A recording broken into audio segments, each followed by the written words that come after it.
The first monetary policy review by the Monetary Policy Board under the newly passed Central Bank of Sri Lanka Act No. 16 of 2023 was held yesterday. In this review, the board decided to reduce the standing deposit facility rate and the standing lending facility rate of the central bank by 100 basis points to 10% and 11% respectively.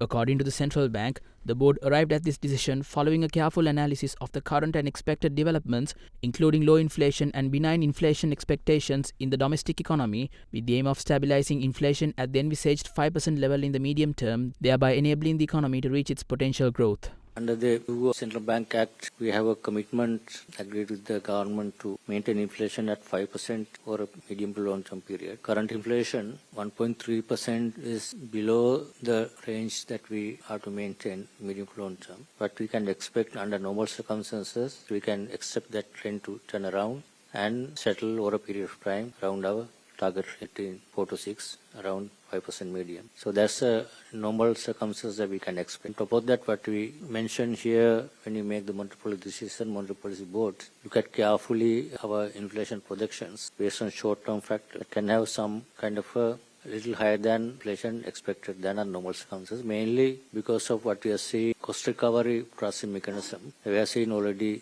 last month, petrol diesel prices were adjusted, and the gas prices were also adjusted.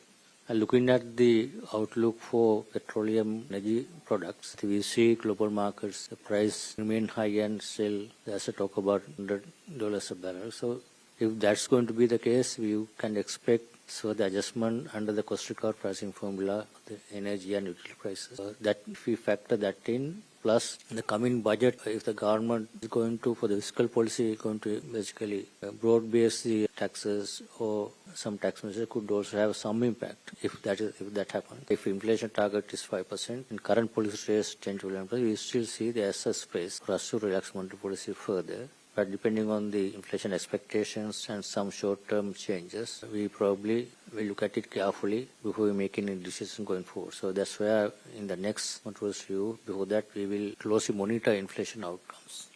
Our commitment, obviously, to maintain inflation around 5%, and we certainly will be able to maintain this 5%. And there's a band within this quarterly average of plus or minus 2% in the band. If we deviate from the band, then obviously we have to explain to the public and parliament why there's a deviation on a continuous 2 quarters deviation from plus 2 or minus 2. අපේ ණය ප්‍රතිව්‍යුහගත කිරීම සම්බන්ධයෙන් චීනයේ ස්ථාවර මතයක නැහැ කියලා තැන් තැන්වල කියනවා සහ යුරෝපා සංගමය සහ අනිකුත් අය ඒ ගැන කතා බහ කරනවා. නමුත් ඒගොල්ලන්ගේ විෂමතා තියෙන කියලා මේවත් එක කොහොමද ඊළඟ වාරිකයේ කවද ලැබෙයිද මේ ක්‍රියාවලියේ යෙදින විදිහට අපි දකින්නේ ඉතාම හොඳ ප්‍රගතියක් සහයෝගයක් තියෙනවා. චීනෙන් පමණක් නෙමෙයි අපේ ඉන්දියාව, ජපානය, පැරිස් ක්ලබ් ප්‍රමුඛ සංවිධානය සහ චීනය ඉතාම ළඟින් හොඳින් වැඩ කටයුතු කරගෙන යනවා. ඒ බලාපොරොත්තු වෙන ඉතා ඉක්මනින් මේ කටයුත්තත් මේකට සමාන්තරව ඉවර කරගන්න පුළුවන් වෙයි කියලා. එක පැත්තකින් එනකොට අනිත් පැත්තෙන් අධ්‍යාපන මුල්ලරඹල සමග තියෙන යම් සම්පූර්ණ කරගත්තු අවබෝධයක් ගිවිසුම මම හිතන්නේ අපිට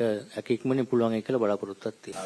The diagnostic report has recommended that the employee provident fund be separate and independent away from the CBSL authority.